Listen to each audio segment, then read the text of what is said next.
everybody. Welcome to another episode of Total Football Talk. We're actually going to do our picks this week.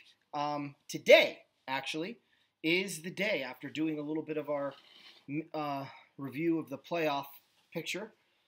Now it's time to get down and back to business, Eric. So, without further ado, we've already covered the Saint game. We were both dead wrong on that. And now we move forward with the since both our teams play in the morning, I'm just going to start with our teams. Let's start with Chicago. I've heard a lot of people sitting there acting like the Bears rescuing Trubisky is some kind of a slight or insult to the New York Giants. It's not. Let me rephrase that. If the Giants want to view it as a slight, then that tells me that they need bulletin board material. And if you need bulletin board material just to get up, then your season's already lost. Bulletin board material is supposed to take you from intense to over the top, play above your heads, and give that extra mile. It should never be used as a tool of, now we can go out and play football. No. Sorry. If you need that to go play football, good night, Irene. If the Bears lose this game, which they're not going to, then I think we could seriously start talking about somebody else winning the division. Because this is not a football team good football teams lose to. And for all of the steps forward the Chicago Bears have made, I don't care if Chase Daniels is your quarterback. I don't care if Larry Lipsticks is your quarterback. Or if you have frickin' Trent Green, you beat this New York Giant team. Not Trent Green, but Tony Banks. So, for me, the key is simple. Give Jordan Howard an opportunity to run the ball. Because you've got a backup quarterback and you're playing in cold weather, but you're used to it. Make sure you get Tariq Cohen on the screen, get him on those wheel routes, and open your playbook even more for a guy that knows the system better than your starting quarterback does.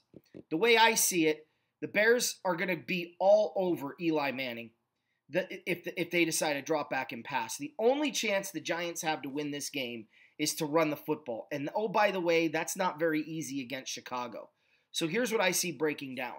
I see the Giants getting some success early. I think they're going to be moving the ball with some quick passes, some dumps, some screens, some handoffs to Saquon Barkley. I could see it even being close at the half. But at the end of the night, or end of the morning, the Bears are going to pull away. And I got the Bears winning this thing 27-13 with a steady dose of Tariq Cohen, mid-range passing, and great defense, especially on the edge by Khalil Mack.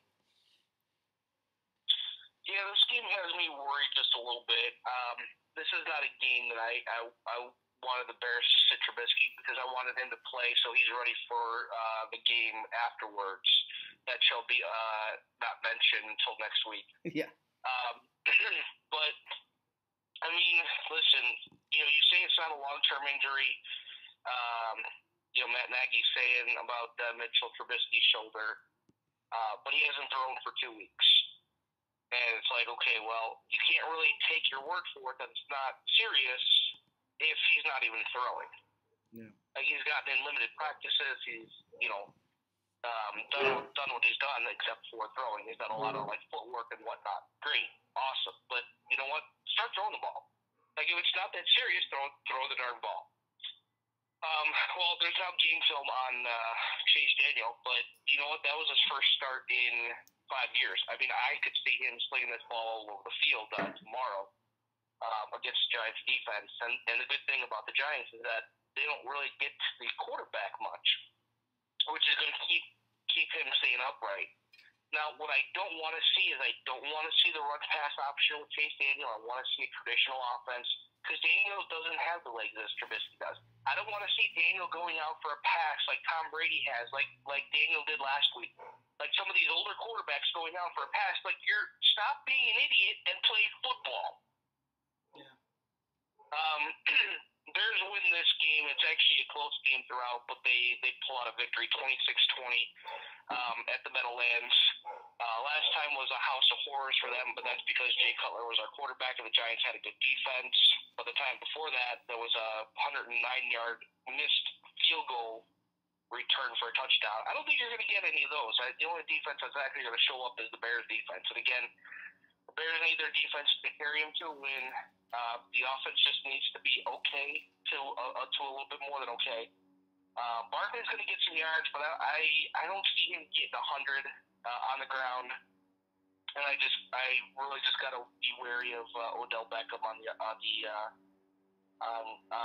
defense as well. I mean, one long pass and the Giants are back in the game, but I think you're going to see a very subdued and happy feet Eli Manning for majority of the game for the Bears. That's why I think a 26-21, maybe even a defensive score. Who knows? Yeah, I mean, look, the way I see this game, I already told you the way I see the game breaking down. I think they're going to get. I don't know if they can throw deep on the Bears. That's going to require them, to have a lot of time to throw the ball, and I don't believe they're going to have a lot of time to throw the football. They probably won't have a lot of time, but they might find like one or two instances where they do, and they have to try it downfield. Yeah. Why don't you go ahead, Eric, and start the Ram game, and I'll take it off from there. Wow, the Ram game. Okay, upset special. No, I'm kidding. Listen, Detroit's hurting. I don't even know if Kerryon Johnson is going to be back. That's how Detroit likes to roll. So it might be more LeGarrette Blount. Listen, if Stafford had trouble against the Bears, he's definitely going to have trouble with even Aaron Donald coming straight up the middle against him on the Rams. You're going to be able to do whatever you want against the Lions defense. Snacks Harrison will be enough to subdue Todd Gurley. Jared Goff's going to get his throws in. They're going to get a lot of time. The only one guy on defense you might even have to even consider worrying about is Darius Slay, and I wouldn't even do that. I see there. I don't see how the Rams lose this game at all, or it may be close in the first quarter, but you're going to see Gurley with a big game and Goff with at least 300 yards passing. The Rams have something to prove. They want to come out. They don't want to be rusty on their bye week. They also don't want to be caught looking ahead to the following week because they know they're going to play a better team the following week. And so, the Rams are going to come out. They're going to do their business. It's in a dome. They don't care. You're going to see a 41-20 game by the Rams. Rams victory. So, I have Galladay, and I'm actually thinking. Let me update. Kerryon Johnson is out, so it's going to be LeGarrette Blount. You hit him anywhere near the line of scrimmage, and he might fall forward a couple of yards, but I wouldn't really worry too much about the Lions' run game tomorrow.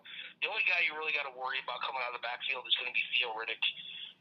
With that being said, I mean, Stafford's going to have to throw the ball deep to even play any resemblance of a catch-up game. And when you only have Galladay out there, the Rams can roll double coverage over to his side. Akeem Talib's going to be back. So, Talib might even go on Galladay himself and be like, throw it somewhere else. That's exactly what I think they're going to do is they're going to put Talib on Galladay and help out Marcus Peters with double coverage, and that's it. That's actually why I'm thinking about starting Thompson. Is he cleared to play yet? He's been practicing, but again, it's Monday night, so I would definitely have a contingency plan. I know you'd hesitate to play him, but I think I'm going to get more points out of him than I am Galladay. Look, here's the thing. I think the Rams' defense is better with Talib on the field. I think they're rested. I think they're excited. Everyone's talking about this being a trap game. I'm laughing my rear end off on that because you just saw the Saints lose Thursday night. You really think the Rams are going to sleep on the Lions and give the Saints home field advantage right back in the same week? Either you are delusional, stupid, or dumb as hell. Chris Thompson was removed. His what? Chris Thompson was removed from the injury report. Okay, cool. So I'm going to go with him because Peterson's injured. But anyway, I think it's absolutely ridiculous that people are calling this a trap game for the Rams. There is no... Dude, you've come up with two comments already saying the Giants are slighted and a trap game for the Rams. I have not seen this or read this anywhere. Have you been watching the NFL Network? No, I don't have time to watch crap. Okay, well, I'm telling you where I heard it from. So, obviously, we're better than the nitwits, and that's another reason why. Look, here's the bottom line for me. You're able to take away their best weapon. They can't run the ball. And you have an immobile quarterback with a very active defensive line. I think Fowler and Littleton are going to have big days tomorrow. I think the Rams are going to get 3 or 4 turnovers. And I think the Rams are going to win this thing 38-0. 35-0. Something in that range. I don't know that Detroit has any real threat to go down the field and sustain long drives like we've seen. Stafford's a good quarterback, but if you've got nowhere to throw and you can't run the ball, you can't move the ball. Look, we shut out the Cardinals. You do know Detroit is better than Arizona, right? I understand they're better than Arizona, but I also think the Rams are better with Akeem Talib in the lineup. Look, the Lions may score a field goal or two, maybe a touchdown, maybe 35-10, but you get the point of what I'm saying. I'm going to stick with 35-0. 38-0 rather, but I do think, I won't be surprised if the Lions score 10 points. But the bottom line to all of this is it's not even going to be close. And for you Ram fans out there, don't get too hot and horny over a big win over a bad football team, right? We didn't get too excited when we beat the Cardinals 34-0, and we shouldn't get too excited if we win this game, 35-10, 35-7, or 38-10, 38-0, 38-7, because it's expected this week, and I know what you're thinking. Well, you're expected. Go about, do your business. Don't even scoreboard watch with whatever the Seahawks are doing, even though they play later. Don't even worry about what the Saints did because you control your own destiny. You win, you're back in the number 1 seed. You lose, you still need a little help later on down the road. And the bottom line is, Eric, the Rams have won the division if they win against Detroit. So, those Lions are ferocious. Yeah. No, not at all. So I'm expecting a pretty dominant victory for the Rams, but I'm not going to sit here and pound the drum and say, the Rams defense is for real. I know the Rams defense is going to be better with Talib in the lineup, and Talib is back in the lineup. So I'm looking forward to that. Let's go ahead and go in order now, if we may. A game I don't think too many people outside of the Beltway really care about. Baltimore at Atlanta. I'm going to go upset special here, Eric. I'm going to pick the Falcons to win. I think they're hungry. I think they're desperate. And they're still in the playoff picture. And they're home. And I don't know that Baltimore has shown the ability to put up the points that the Falcons can put up. So I'm going to go Atlanta here in a close one. I'm going to say 31-21, 31-20. Yeah, I just don't see where Atlanta's going to be able to move the ball except through the air, and the Ravens have a pretty darn good defense. They have a shutdown defense whenever they want. Lamar Jackson is going to be able to throw on the Falcons. He's going to be able to run on the Falcons. I like the Ravens going into Atlanta, winning, staying ahead of the. I almost said Baltimore Colts, staying ahead of the Indianapolis Colts. You've been around a while, huh? I see this coming down to a 27-21 game. Wow. Who wins? Baltimore. Okay, so we disagree on that one. Carolina at Tampa Bay. I would like to say that this is a great game for Carolina to get right, but the Buccaneers can score, E. I don't know that the losing streak ends here for Carolina. I think that the Panthers are vulnerable. Their defense is shown to be absolutely suspect. And I know they're going to score on Tampa Bay, but you remember the last time these two teams played in Carolina, it came down to the wire. So I won't be surprised if there's a Fitzpatrick sighting and a little bit of Fitzmagic occurs again. I'm going to go Buccaneers here, and I'm going to say 35-28 Buccaneers. I think Carolina has to prove to me that they can stop football teams again because this slide has been horrendous. So you're going with the upset, and you're going with Fitzpatrick coming into the game. Yep. That's interesting. Okay. Listen, the one thing Tampa Bay doesn't do well is stop the run. And you're going to get – well, they can't even stop the pass either. They really can't do much on defense, by the way. They are the second worst team in terms of generating turnovers. The worst team is actually the 49ers. But the Buccaneers, I think they're going to find a stingy defense in the Carolina Panthers. Especially when a stingy defense, all they need is their offense to sustain plays and drives and whatnot, and that's what Christian McCaffrey's for. And I think you're going to see a lot of Greg Olsen in here as well. No Deshaun Jackson for offense, so a lot of Adam Humphries, a lot of Mike Evans and Cameron Brate.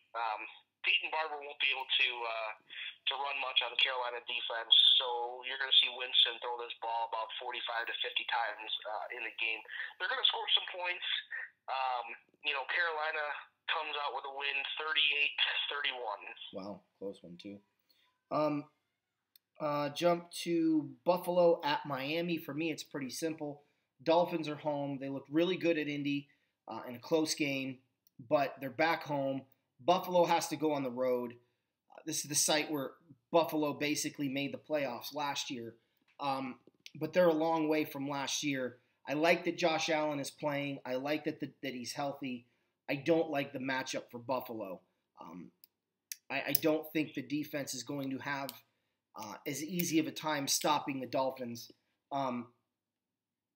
running attack and passing attack. I know that they haven't been much of a running team of late, but they've had some moments, and I think as the Bears witnessed, they can score pretty quickly. So I like Miami at home against Buffalo. I think they're going to win this thing 31-27. No, sorry, 31-17. I want to see a big day out of Devontae Parker. I think that the secondary can be beat. It's going to be hard for Drake and Gore to find daylight running the ball, and Josh Allen I can see having a couple of bad mistakes in this game. I like the Dolphins in this game 20-10, low scoring. Yeah, interesting. Denver at Cincinnati. For me, Driscoll's your starting quarterback. The Bengals have looked horrendous ever since Hugh Jackson showed up in the building. I don't see it ending here. I think Denver's going to go in. I think Denver's going to roll Cincinnati. I think it's going to be a 34-21 game for Denver. I can see Denver running the ball anywhere they want. I think the passing game is going to open up because the Bengals are going to be so, focused on stopping the run. And that Bronco defense is just going to get after a very bad Bengal football team at this point. Mixon is injured, correct? Or is he finally back? No, Mixon is good. Bernard's good. He's just he's been non-existent. So I don't see him showing up against Denver. The Broncos actually have a pretty good run defense of late. So that's going to be the Bengals' only hope is to run Mixon between the tackles, and hopefully they can gash him and get another 200-yard day. But I think those days for Denver are done against weak opponents like the Jets and Bengals. I'm going Denver here. Yeah, I've got Denver as well. I'm liking a 31-13 game, actually. I think Denver's defense shows up. I know Driscoll has an extra week to prepare, or had a week to prepare for the Denver defense. I think you might see actually Cincinnati score an early touchdown as well. Touchdown to either A.J. Green or C.J. Uzomah. But I think that's all that he's going to see outside of 2 field goals. You're going to see another 100-yard day and a touchdown by Philip Lindsay. He is on fire right now. He is running well. He is an undrafted rookie free agent who is the 7th leading rusher in the NFL right now. And the only thing that's holding him back right now is a guy by the name of Royce Freeman and the Broncos offensive coaching staff. Well, if they would let Philip Lindsay touch the ball 25, 30 times a game, he would have a breakout game. And you might see it here. Who knows? But I just think Keenum to Sanders is going to be a good hookup. They don't have Howerman anymore. He's on the sideline, but maybe it could be a big Cortland Sutton day. I like the Denver Broncos walking into Cincinnati and saying, hey, we want the playoffs, and you had your chance, but it's our turn now. Yeah. Arizona at Green Bay. Look, the Packers are home, where they actually do know how to play football, and the Cardinals are atrocious. Um, I told you I can't pick them again the rest of the year. Um, so I'm not. I'm picking Green Bay to win this game. I don't know that it's going to be 45-10 like the Chargers. I was darn close when I said 52. But I think it's going to be an impressive win for Green Bay nonetheless. Let's say 38-17, 38-13. It's going to be a field day. I think Aaron Rodgers is going to torch that secondary. I think they're going to torch the defensive line with the running game. I think Green Bay is going to get 3 or 4 turnovers in this game. I'm looking for 2 interceptions in the first half to start this thing off. I think it's going to be a long road to hoe for Arizona, and this thing's going to be over by halftime. Yeah, this is not going to be pretty. I don't want to hear anybody talking about going into Green Bay in the cold in December because that pipe dream is already sailed. It's been sealed. When teams have already started going in the last 10, 15 years into Green Bay in December and winning like the Falcons have, like the Tampa Bay Buccaneers have in years ago. I don't want to hear that. I've heard a lot about it, like, oh, Tampa Bay can't play. Well, Tampa Bay can play. When they finally beat Green Bay up there. And I don't care that Arizona is a warm weather team and they're going to Green Bay in December. I don't care because can Arizona win this game? Sure. If Green Bay broke all their legs and they had to use their practice squad team, and even the practice squad team might be able to beat the Cardinals. But you're going to see Rosen pressured all day by Matthews, by Blake Martinez, by whoever. The only good matchup that you're going to be able to see in this game is Patrick Peterson on Devontae Adams, because I think he's going to shadow him all day. But it's going to be Rodgers throwing to St. Brown or Valdez-Scantling or even Jimmy Graham, Aaron Jones out of the backfield. It's going to be a 35-3 game final. Wow. Cleveland at Houston. I heard some people actually say that Houston's going to win this game. It's an upset. They're really high on the Browns. You're going to Houston. You're going against that defense. This is not the Cincinnati Bengals defense. This is not a run-in-the-mill, everyday defense. This team is hot. This team is smoking right now. And I think it's going to be a fun game for about a half. And then I think the Texans are going to be like, okay, Browns, go home. I think Lamar Miller is going to find some running lanes. I think your boy there, DeAndre Hopkins, is going to have a big day. I'm thinking 10 receptions for 170 yards and a touchdown or 2 touchdowns. I think Deshaun Watson's going to have close to a 100-yard day on the ground. I think Lamar Miller's going to have close to a 100-yard day on the ground. And I think that J.J. Watt and Merciless are going to have a combined 5 sacks when the day is done. Not Merciless, but Clowney. I think that this game is going to be a really fun game at halftime, maybe a 17-17 type of game. But I think the Texans double up the Browns in the second half and they win at 34-17. Yeah, interesting. I mean, Baker Mayfield, had himself a day against the Cincinnati defense last week, and he might get 1 or 2 of those good passes against the Texans, maybe if they've fallen asleep or lost a step or whatever. But there's no way that the Texans offense is going to be anything like what Cincinnati had. The Browns aren't going to see what Cincinnati had. Cincinnati didn't have AJ Green last week, and I'm not saying AJ Green would have made that big of a difference. They got DeAndre Hopkins. Denzel Ward is most likely going to be on him. Hey, he's a rookie. You know what? Hopkins knows how to get open, okay? And you can't keep Hopkins quiet for long. The only way to keep Hopkins quiet for a game is put in Tom Savage at quarterback. Yeah. And Tom Savage ain't even on that team right now. Yeah. So you put in a backup quarterback, that's when Hopkins goes quiet. You got Deshaun Watson out there. He's going to be able to sustain drives with his legs.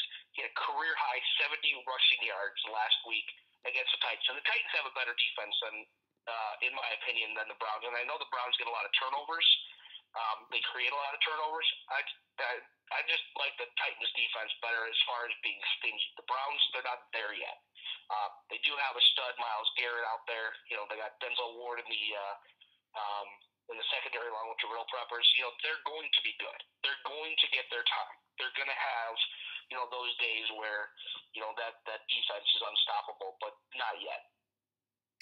I do think Lamar Miller, gets his. I don't know if he goes close to 100, but I could see anywhere between about 50 and 75.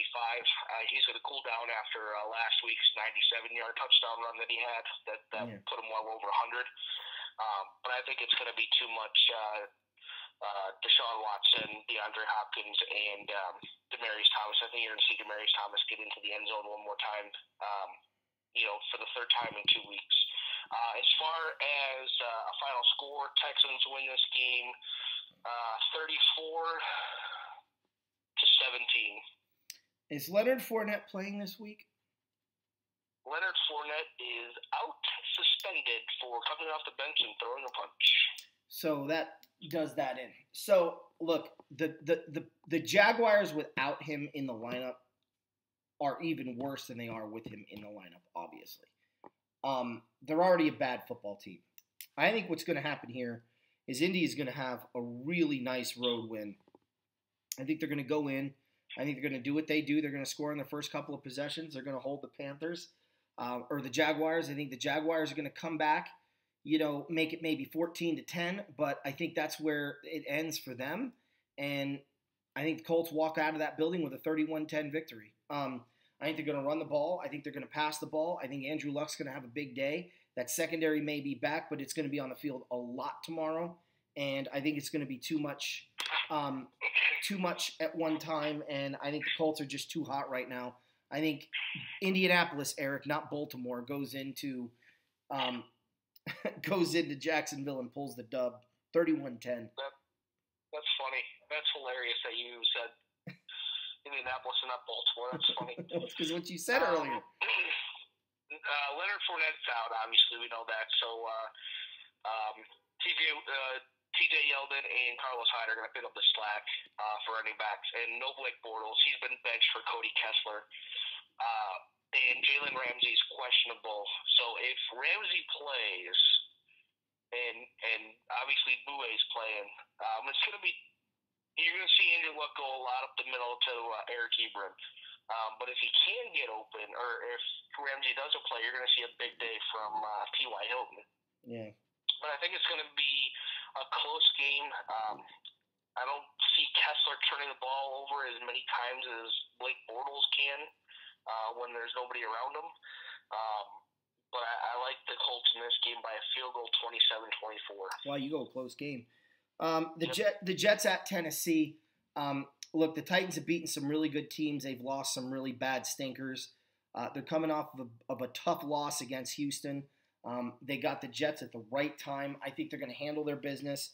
I think it's going to be a fun game for a while, but ultimately I think it's going to be like a 27-19 final. I think it's just too much Tennessee defense at the end of the day.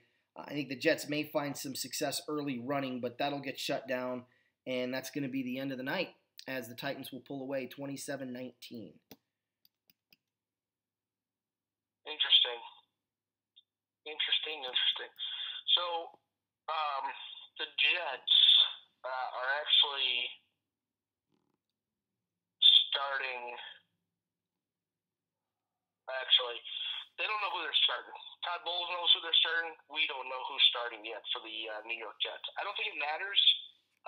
Mariota seems to be okay after he had the semi-elbow injury against 2 weeks ago. Played well last week for, 2.5 quarters, maybe. Yeah. But, his new favorite target, Jonnu Smith, I could see him hitting him a couple of times for about 4 catches, 65 yards and a touchdown. As he's lining up and going down the steam. But they need to get Tajae Sharpe involved if he's playing, and get Corey Davis involved early and make sure that you keep him involved throughout the game, because he might have a couple of catches, and then all of a sudden they go away from him. Now, the running game is working with Derrick Henry and Deion Lewis, fine, great. Throw a couple play action passes, make the Jets defense come up, but I like the Titans in this game 20-9. Man, interesting. You gave 10 less points than I did. Kansas City at Oakland, I don't think the loss of Kareem Hunt hurts him here. Oh, no, not even close. I think that the Raiders are going to play them tough. I think they're going to surprise some people. I think the Raiders are going to probably give us their best effort of the year. If they don't, well, I don't want to say things are as bad as we thought they were because we already think they're pretty bad. I just think they're going to give it, Gruden understands this rivalry. Gruden understands the importance of this game. And I don't think it's a stretch at all to say that this is John Gruden's Super Bowl right now. If the Raiders can pull this upset, I think he's going to feel like this season was a total success. That may be delusions of grandeur, but I do believe that's what he's going to be thinking here, or certainly that it wasn't a total failure. And because of that, I'm actually looking for a close game. I think it's going to be 27-21 Chiefs. I think Kansas City is going to feel Kareem Hunt for a little bit at the beginning of the game, where they may be leaning too much on Mahomes, and Mahomes may feel some of that pressure. But ultimately, the Raiders are going to do what the Raiders always do. They're going to give the ball away, and they're going to fall apart in the second half. And that's going to be the difference in this game. And I think that the success for the Raiders is going to be holding the Chiefs under 30, but ultimately it's not going to be enough. I may be optimistic on the Raiders with this prediction. I'm aware of that. I just understand rivalry games, and how many times did the Rams beat Seattle when they were a garbage football team and Seattle was a Super Bowl caliber football team? I mean, it just is the nature of this beast. When you're in the division and you're that kind of a rivalry, I think it means something. So I'm going to say the Raiders lose, of course. I'm not stupid enough to pick them to win this game. But don't be surprised if you're tuning in the fourth quarter and you're watching because they have enough time to go and give bonus coverage on a game, and they show the last 2 minutes of that football game where the Raiders end up doing something stupid to lose it, or the Chiefs seal it. But I'm going to go Chiefs 27, Raiders 21. I know your prediction will not be so kind, so go ahead, E. Yeah, hold on 1 second. I wanna let everybody get up off the floor after they're done laughing. Just wait one more moment. Okay, good. All right. The Chiefs will have 30 by halftime. If not 30, then 28. All right. There is nothing on the Raiders that tells me that this game will be close. Derek Carr doesn't even want to play this game. They have no run game. Doug Martin, Jalen Richard, and Dwayne Washington aren't going to do anything in this game. The Chiefs are a week or two away from getting Eric Berry back, but it's going to be Justin Houston who's going to be applying a lot of pressure on Derek Carr. Mm-hmm. Who's Carr throwing to? Jared Cook? Okay, just roll coverage over to where he's at. Ship him at the line of scrimmage. Great. That gives the defense a little bit more time to get to Carr. Again, they're gonna run where they're gonna give him about 10 to 12 carries. I'm assuming, and it's gonna be Patrick Mahomes saying, "You know what? Insert me into this rivalry because it ain't gonna be a rivalry when I'm in town." Mm. And whether we're in Oakland, Vegas, or Kansas City, it ain't gonna be a rivalry. And you're gonna see a 45-13 Chiefs win. Mm. All right. Well, here's a game that we probably also disagree on, although we at least picked the same winner for that one. I don't think we're picking the same winner for this one. Minnesota at New England. The Patriots cannot throw the ball downfield. The Vikings defense, just so you know, is a lot better than the Tennessee Titans defense. Their athletes on defense are a lot better than the Tennessee Titans athletes on defense. They have plenty of film to look at how to beat New England. Zimmer is a darn good defensive-minded coach, and the Vikings need this win about as bad as a team needs a win right now to stay ahead in the playoff picture, looking at the fact that Seattle, at the same time, is going to be playing San Francisco. You can't afford to lose this game, and I don't think they're going to. I think Kirk Cousins is going to go in. I think he's going to light up the Patriot defense. I think they're going to sustain the game with the running game. I think they're going to put pressure on Tom Brady. I think they're going to absolutely suffocate the deep ball and force them to go underneath where the eraser can come in and create turnovers. I think that Thielen, I know Diggs is out. Is Thielen playing? Yeah, Thielen is playing. That's what I thought. So look for Thielen to have another 100-plus game and a touchdown. I think the Vikings are going to win this game, and I think they're going to win this game pretty easily. I'm going to say 31-13, 31-17 Vikings. Well, I don't know where you heard Stephon Diggs was out, but he's playing in this game. Well, even better. Even better. The injury report I saw said that he was questionable this week. Yeah, he was questionable for a little bit, but he is going to play. Stephon Gilmore is going to take one of them away, but they're still going to get their catches. Whoever Gilmore's not on, expect the other one to have 10-plus catches and over 100 yards receiving. The key for the Vikings game right here, for a Vikings victory, is going to be Dalvin Cook. How well the Vikings run this game, or run in this game, I should say, could be the determining factor. But Gronk's playing, Sonny Michel's playing. The Patriots are relatively healthy as far as playmakers go, and I see actually a big game out of James White in this game. I don't think there's a Minnesota linebacker who can actually hang with him. I actually like the Patriots to help the Bears out in this instance, beat the Vikings in New England 30-24. Close game.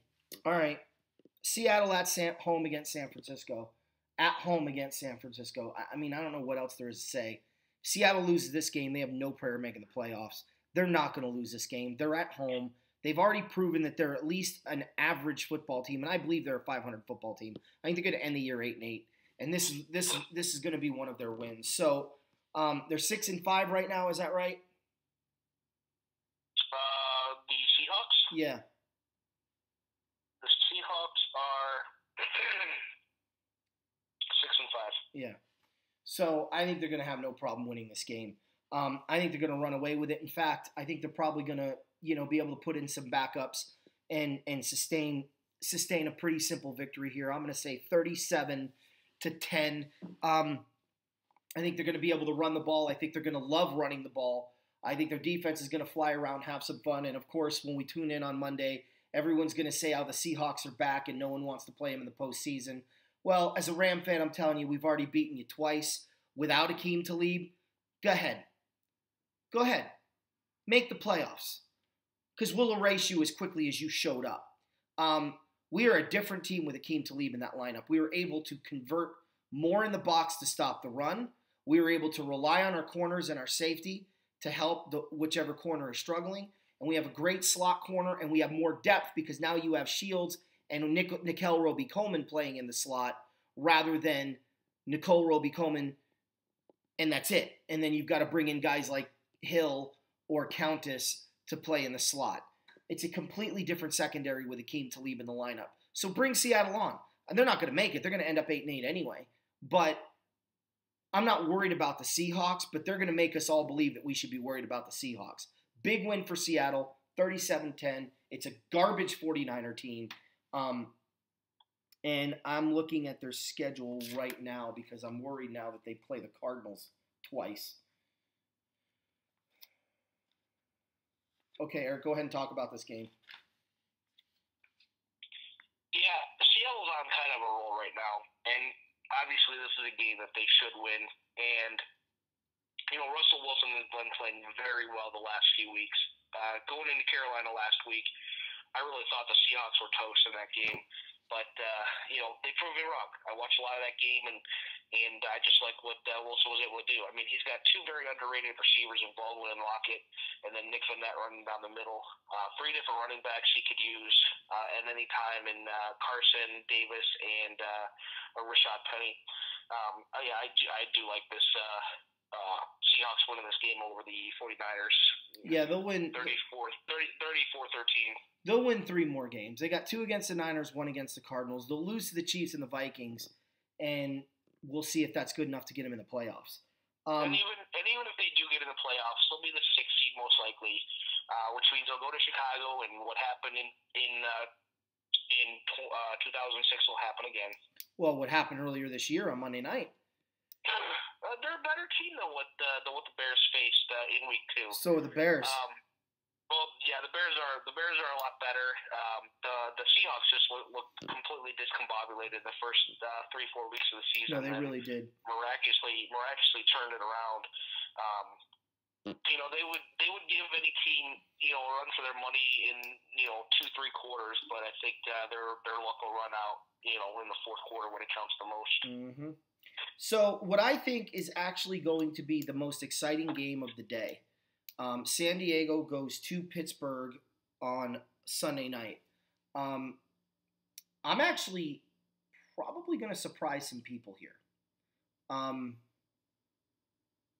You're taking the Steelers. I am. I just think the loss of Gordon is going to be a little too much for Pittsburgh or for San Diego to handle. The Chargers are a good football team, period, okay? They're a great football team with Gordon. They're a good football team without him. But the problem is the Steelers, as I said earlier in this, yesterday, I believe the Steelers are the 2 seed. Well, if they're the 2 seed, they can't afford to lose a game like this at home. The only other loss I see on their docket coming down the pike is at New Orleans. And they have a puncher's chance of winning that game. But I think this game, they're going to be able to put a little bit of pressure on Phillip Rivers. I think they're going to be able to do a better job of covering the corners. But more importantly, they can get the ball out quick and turn into an 80-yard touchdown. You're going to blitz, they're going to hit Connor. You're going to stay out, they're going to hit Brown. You're going to send zone blitzes, they're going to hit Juju Smith-Schuster over the middle or one of their 2 tight ends. Or they're just going to run the ball away from your blitz. The Steelers, they're still a very good football team. They're well coached. They have veterans at key positions who are still performing at a high level. Defensively is their biggest weakness, but their offense can make up for it at home against a weakened offensive unit like the Chargers are. Look, Eckler has never had an opportunity here to start and be the man. Eckler may surprise everyone, but I'm a firm believer. I like Lynn. Let me just start by saying I love Lynn, the head coach of the Chargers. I think he's one of the best coaches in football, and I think he's one of the most underrated coaches in football. The man knows how to coach that team. I've never been this impressed with a Chargers coach in my lifetime. And I lived through the Marty Schottenheimer years, who I thought they were darn well coached under him. But Eckler is a backup for a reason. He's a spot guy for a reason. And yeah, some people are like, well, yeah, the only reason is because you got Gordon and you're not going to bench Gordon. That may be true, and we'll find out. But we also may find out why Gordon is never really threatened by Eckler as well. Really, I think the key for the Steelers in this game is when you get your opportunities to get your hands on the football, whether it's on the ground or in the air, get it. Don't let it slip through your fingers. I cannot tell you how many times, Eric, this year, including college football, I've seen a DB drop a game-ending interception and the offense goes up the field and wins the game. It's been unbelievable how many times that's happened this year. So when you get your hands on it, keep it. Don't drop it and don't fumble it away and don't lose the ball while you're trying to scramble to get a fumble recovery. Just obtain the ball, then run. And I think if the Steelers do that, they have a really good chance of winning this game. The Rams beat them 35-23. I think this game's going to be a 38-30 type of football game. I think the Steelers are going to go up on them pretty late. I think the Chargers are going to make a furious comeback. They're going to kick an onside. I think they're actually going to recover the onside, but I think ultimately the Steeler defense is going to prevail and sustain the win and win it 38-30. Eckler's never been a workhorse, even when Gordon was out for a couple of weeks earlier this season. The most rushing yards he's had this year so far has been 77. But he does have 3 receiving touchdowns, and he had a rushing touchdown last week against Arizona. He also had 10 catches. So he is somebody out of the backfield you need to account for. Mm-hmm. Now I think Rivers wants to go into Pittsburgh and say, hey, listen, let's put this game on me. Like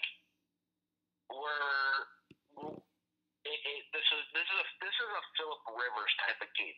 And that's what I really think that he wants to do, is make sure that, it is that this game is on him. The one, just the only thing, like Mike Williams and Tyrell Williams, they typically only have 3 or 4 catches a game if they're lucky. So really, the Steelers have to make sure that their defense is looking for the deep pass when those guys are on the field. If not, it's going to be Keenan Allen, and you're going to see, 3rd and short go to Antonio Gates. But also account for Eckler out of the backfield. Now, there's a lot going on there. But on Pittsburgh's side of the ball, what I'm really interested in watching is going to be Joey Bosa versus that Steelers offensive line. And I know Ben's hard to take down, okay? I never said that it was all you got to do is blow in his direction and he falls over like a twig. But Bosa and that head of steam coming at Roethlisberger, curious to see if he can disrupt and make the Steelers or force the Steelers into turnovers. Yeah. I think they're going to subdue Connor for the first half, but if the Steelers got to make sure that they don't get cute inside the 5-yard line, whether that's the first quarter or whether it's the fourth quarter, and don't get cute in the second or third either. Okay, for those saying, hey, well, what if they got cute in the second quarter? Is it the same thing? No, it's not. But Pittsburgh has, I think, better offensive weapons. Quarterback play, it's a joy watching, Roethlisberger and Rivers swinging all over the field, because they have two different types of quarterbacks. They're not going to run on you either. They're your traditional pocket passers, and I just like watching the way Phillip Rivers plays the quarterback position. And again, Ben's hard to bring down, so that brings another element to Pittsburgh's offense. Yeah. With that being said, if this game comes down to kicking, give me Boswell over whoever the heck that the Los Angeles Chargers have with San Diego. But give me Pittsburgh. I think this is going to be a close game. I could see this being like a 38-35, 38-34 game. Yeah. Pittsburgh. Yeah, it'll be fun to watch. I think it's going to be a good game. All right, Monday night game. This begins the moment that I talked about. I said that I don't foresee Colt McCoy losing down the stretch, except for maybe to Tennessee. That game's in Tennessee. This is the first of that bunch. It's in Philly. We're going to find out if I'm an idiot or if I'm confident for a reason. Adrian Peterson is banged up. You're going to see a lot more Thompson than I think the Redskins had originally planned. But they can throw. And they can throw like crazy on that Eagles secondary. The problem is the Eagles can get pressure on that Redskins offensive line. The reason is the Eagles are basically walking up to homeless people on the street going, can you cover? If you can, I'll go and give you money for food. I'll give you a job. The Redskins are doing the exact same thing on the offensive line. Can you block? Here's some money. Come play. It's like frickin' the replacements in both areas for these teams. So they have very glaring weaknesses when they're on the field against each other. The question is, can Colt McCoy, and I think he can with Thompson in the game, I think you can get those little quick dump-offs. I think you can get him in space while they're trying to get pressure on Colt McCoy with the crazy blitzes. I'm going to say that the Redskins win this game 27-24. I won't be surprised if it's in overtime. I won't be surprised if it's 30-24 in overtime because the Redskins get a touchdown in OT. I don't see Philadelphia able to do against the Redskins defense what the Redskins offense is going to be able to do against that Eagles defense. I know it's at home, but right now, here's the other fun fact. Carson Wentz is 2-2 against the Redskins. So, are you there? Yeah, what's Colt McCoy against the Redskins? Or Colt McCoy against the Eagles? I don't know. I don't have that information. I know Carson Wentz is 500 against the Redskins. He went 0-2 his rookie year. He went 2-0 last year, obviously. And this is his first shot against them. And I'm curious to see, how he does there and how that all looks. So I'm going to say 27-24 Redskins. Overtime regulation, I don't care. It's going to be a close game because these teams have some weaknesses that they're going to be able to exploit. But at the end of the day, I just trust the Redskins defense more than I trust the Eagles. And I think Colt McCoy is a serviceable backup. If Colt McCoy is going to show everyone this is what a backup's supposed to do. He's supposed to come in for short stretches, 4 or 5 games, and win you and not lose you the game. Now, I'm not picking the Redskins beyond the wild card game. I don't think they're going to win their wild card game. I think they're going to get beat, but I do think they are going to get there. And I think this is the first step along that path to getting to the postseason. Do you remember Zach Ertz a few weeks ago? 14 catches, 145 yards, and 2 touchdowns. Here we go. Yeah, you're gonna see a little bit of a repeat with that, because that's Carson Wentz's best weapon. And why not keep feeding your best weapon? Run Josh Adams into the ground if you have to in this game. I think Philly pulled out all stops. I really do. I don't trust Colt McCoy. Granted, I know we've talked so many times how in the draft the Rams should have taken Stu and then Colt McCoy in the second round. Even I said that before the draft. We talked about it so many times. And maybe McCoy would have been more serviceable as a starter back then, coming in as a second rounder, than being a backup for as long as he has been. We'll never know. We really won't. But I just want to know who Colt McCoy's throwing to. I mean, is Reed healthy? Is Davis healthy? Is it Dobson? Or is it going to be Crowder? I mean, they play Russian roulette with their wide receivers every week. Is he in? Is he not in? Who's in? This guy, that guy. You just don't know. And don't forget about Capri Bibbs either. If Peterson is really banged up, okay, they're not going to run Thompson. They're going to make Thompson go out, run out the backfield, catch him on a screen, or even down, maybe on a wheel route, a halfback wheel route, out down the sideline, and catch him going down that way. That's where he's more effective. He might get a couple of carries here and there, but he's not going to get more than a couple of yards each time. They're going to say, okay, forget it.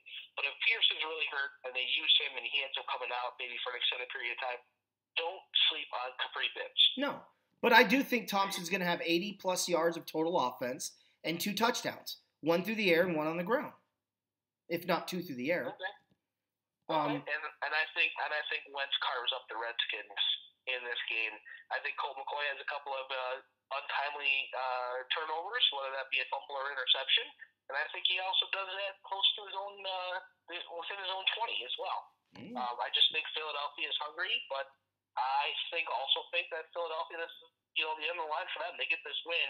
I understand momentum. You're only as good as your next week, but that Dallas win against the Saints really turned the tide of the NFC East, in my opinion. So I guess we'll see as we come down to crunch time and positioning as well, and who plays well, and who's able to not turn the ball over. And I think you can throw on Philly. So if Reed and Davis are open deep, you got to throw it to them, because I don't trust any of the cornerbacks that they're dressing from the street. In that secondary for Philly, but give me the Eagles in this game, 24-19. Why don't you just say 24-20, and see if I'm right and you're right. 24-19. Because Thompson will get his touchdown, and then there's going to be 4 Dustin Hopkins field goals. Okay. Well, we'll have to wait and see. Parting advice for the NFL coaches. This week, do me a favor. Coach like you've done it before. Take the points of the first half. No matter where you are on the field, if you're within field goal range, take the closest to a sure thing that you can take. I understand a long field goal is a long field goal, but you have a better chance of making that than you do converting 4th down. So kick the darn field goal. All right? And then see where you're at in the second half. Hey, Sean, if you had done that against the Cowboys, you might have actually won that game. But thank you for not doing it on behalf of the Ramily, because now we have sole possession of first place, and we'll be seeing you in LA. Maybe. That's if you get past the Bears. Eric, any advice? Yeah. Yeah. Let's let the players play and not worry about the flags. I mean, if it's blatant, yes, call it. But you know what? We're getting into this time where I don't want to see the refs, and I don't want the refs to be the deciding factor of a game. Washington had beef last week where they should have had